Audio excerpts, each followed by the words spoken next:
और पेगासस मामले से जुड़ी ही एक और अहम खबर, शिवसेना के रुकने पार्लियामेंट संजय राउत ने पेगासस के मामले में अपना रद्दमल दिया। संजय राउत ने कहा कि 1 साल पहले अपोजिशन जमातों ने पेगासस से मुताल्लिक जिन बातों को मंजर आम पर लाने की कोशिश की थी, बीजेपी हुकूमत ने उन्हें दबा दिया।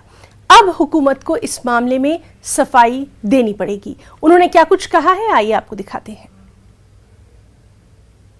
बीजेपी के प्रवक्ता या हमारे विदेश मंत्रालय की तरफ से बोलने दो, टाइम झूठ बोल रहा है। जो बात हमने रखी थी 1 साल पहले या जब पेगासस का खुलासा हुआ था, तो राहुल गांधी हो, सभी नेताओं, हम सभी ने पार्लियामेंट में या बाहर बार बार उस बारे में तथ्य और एविडेंस सामने लाने का कोशिश किया था कि हमारे सब के ऊपर निगरानी रखी जा रही है।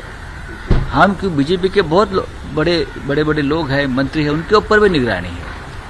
यूपी के मुख्यमंत्री हो या और कोई हो, बीजेपी के मुख्यमंत्री के ऊपर भी निगरानी चल रही है, सबको मालूम है। और क्या बोलना चाहिए, हमें मालूम है हमारे पीछे क्या हो रहा है।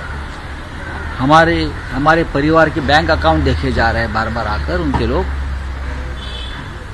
फोन सुने जा रहे हैं हमारे। तो ये क्या डेमोक्रेसी है क्या? ये तो बहुत ही घटिया तरीके डिक्टेटरशिप है।